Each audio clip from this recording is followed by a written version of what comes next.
My name's Cedar George Parker, coming live right with the Wilderness Committee, and we're right here in beautiful British Columbia, Victoria. And today we're going to talk and discuss about old growth. And here in BC, there's getting less and less old growth. And today we're going to talk about why it's so important. And even for me, coming from my nation, it's so sacred to protect the beauty in where we live, because we're connected to the land and it's so beautiful here. And the government's trying to bring down less and less, right? They're trying to cut down less and less. And so today we're here with our forest campaigner, Tobyn. Yeah. So yeah, let's get right into it. Absolutely. Let's start with the basics. What are old growth forests and why are they important? Yeah, so the typical definition of an old growth forest is that in wet areas, in rainy areas, it's a forest that has trees that are around 250 years old. And in dry areas that have more disturbance, it's forests that have trees that are about 140 years old.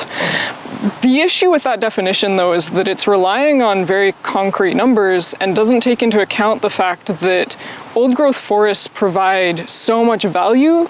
And it's not just based on the age of the trees, right? Mm-hmm. So you can have an old growth forest that has really huge ancient trees that can be 1,000 years old, and that's going to be a different forest than a forest that has really small old trees in like a coastal bog or something, but those trees are still the same age, right? Mm-hmm. So the definition that gets used by the government doesn't really do justice to what an old growth forest actually is, right? When you're standing in an old growth forest, you can like feel the humidity, you can feel the moisture, you can feel, you can hear all the birds talk, all the birds like chatting away. You can like, there's insects buzzing and all of these things that you don't get when you're in a clear cut or when you're in a forest that has been logged previously, right? So what an old growth forest is a really important thing that doesn't necessarily get justice all the time. Yeah, like as soon as you said that, I think about those times I go up into the forest and I pick medicines, right? Or I pick wild blueberries or even go mushroom foraging. And I really remember one time it just broke my heart. I can tell it was logged there, right? And I could tell that it wasn't an old growth because, and I swear it was almost a line. And at one point it was just the same species trees, old carnivorous, with nothing. Like there was no medicine.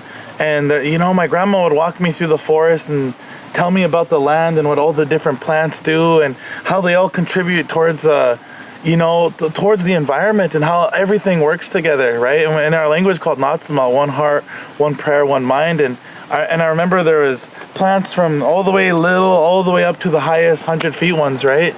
And it just broke my heart going over that line and seeing that it's just dead almost. It's just one tree. And it just breaks my heart. And this is where I feel like we need to get our government to do something more.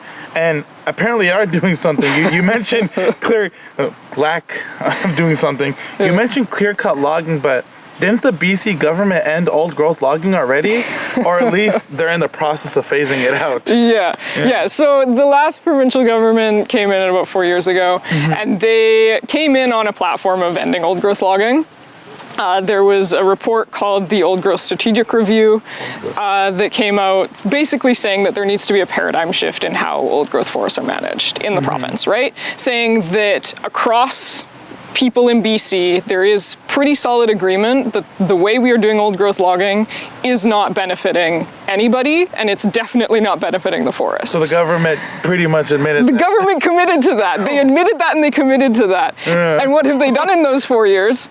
Nothing. I could have guessed right? that. Yeah. So there's been all these like teeny little things that they say they're doing, but there's no transparency. We have no proof that they're doing these things.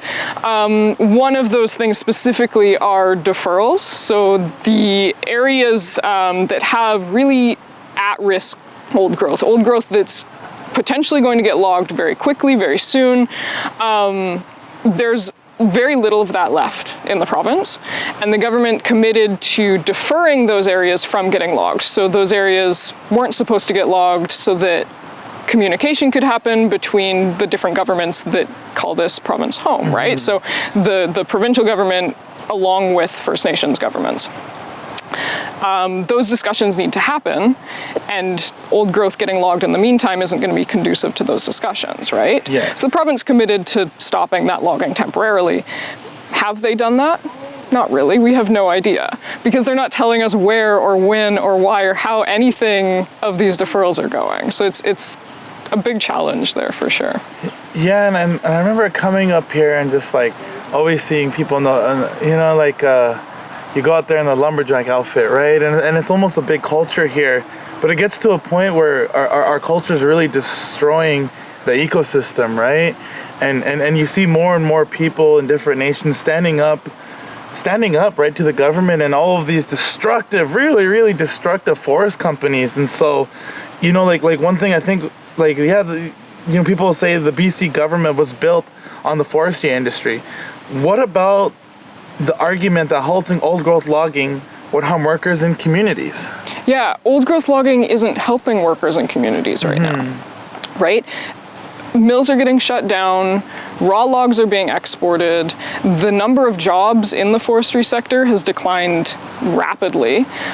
The way that logging is being done in this province is not benefiting people to the degree that it could, right? Yeah, so 100%. Exactly. If we look at statistics, right, the number of jobs that BC has in the forestry sector in relationship to the amount of wood that is logged is the worst relationship of any province in the country, second only to Alberta. So we're logging more, and we aren't producing the jobs that we should with the amount that is getting logged. So that relationship needs to change. And for that relationship to change, we need a government that champions old growth forests. Yeah, and it sounds like we really need to apply pressure. Absolutely. Like when you're talking about that, I think about like even for our native people and our food sovereignty, just growing up and talking to my relatives all over BC and how logging is contributing towards the decline of moose and caribou in certain regions and places where we would go for thousands of years to get medicine and pick our medicine and be who we are, right? We love our land, and it's affecting that too, and it's definitely not beneficial to our way of life. It's destroying it, and I don't think that's fair.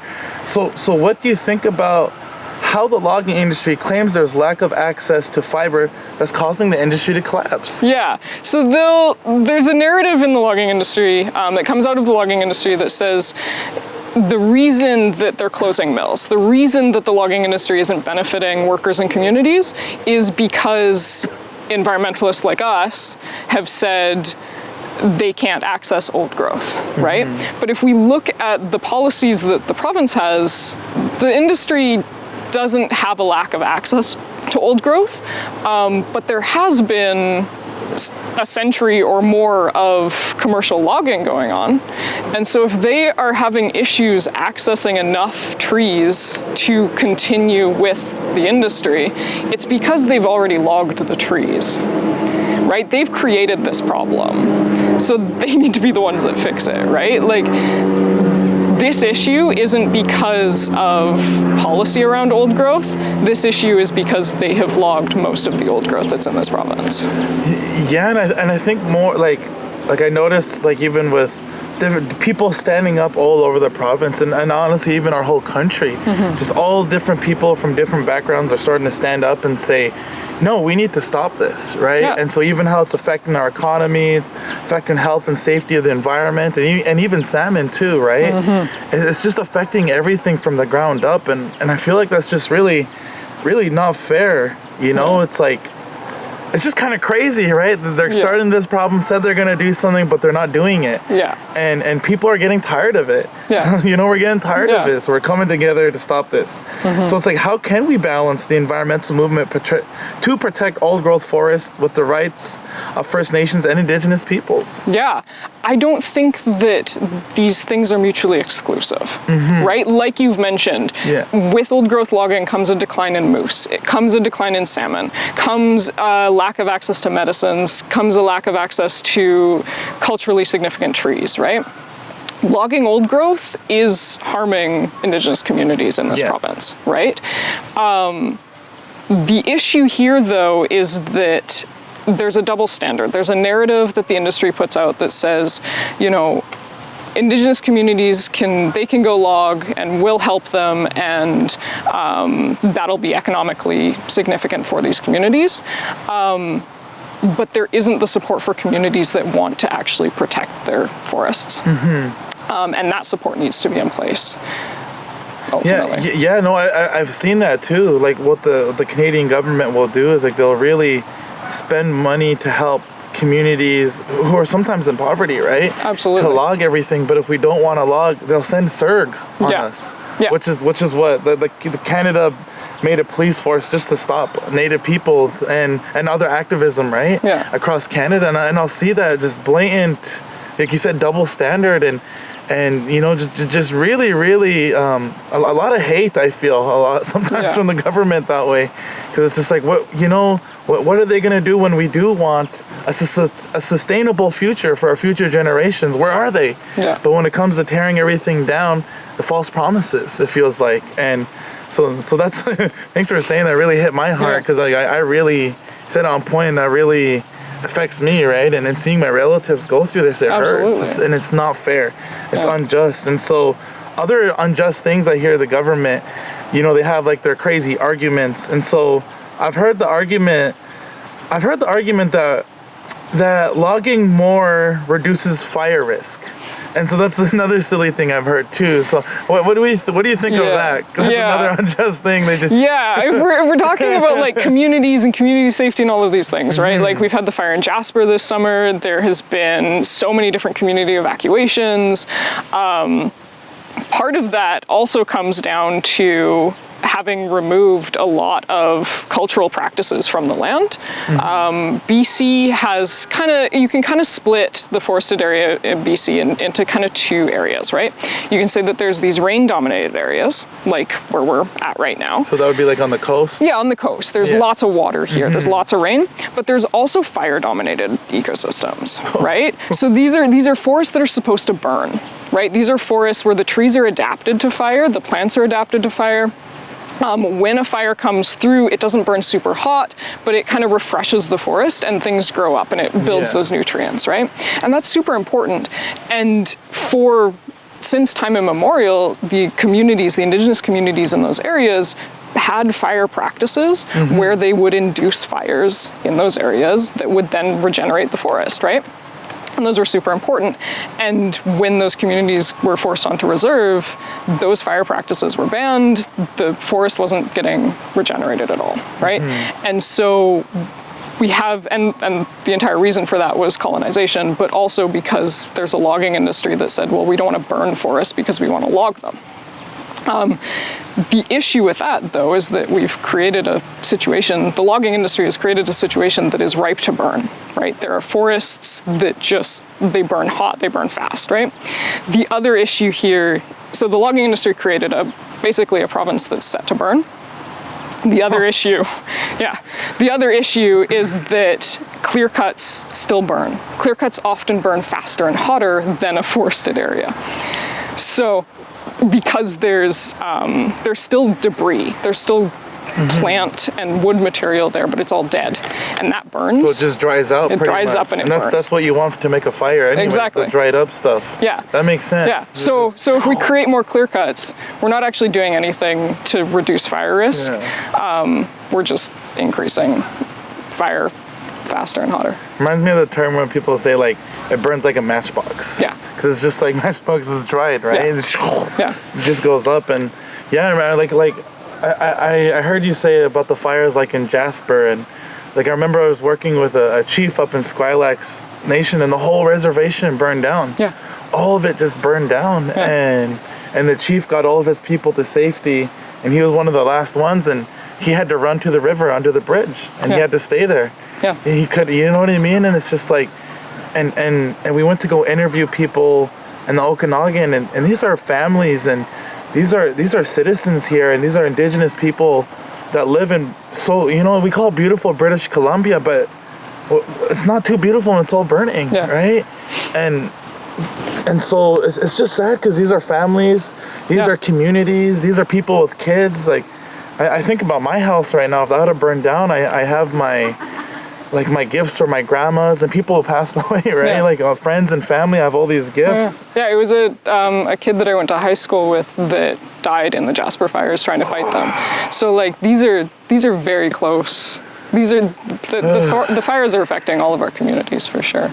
I'm sorry to hear that, and I think this is where we go into like the hope side, is that, you know, we're talking about all these things that are going on. It sounds like the government's starting to hear us a little bit, but we got to press them. And so that's why we're thankful people, you know, like such as you and Wilderness Committee and all of our different allies standing up to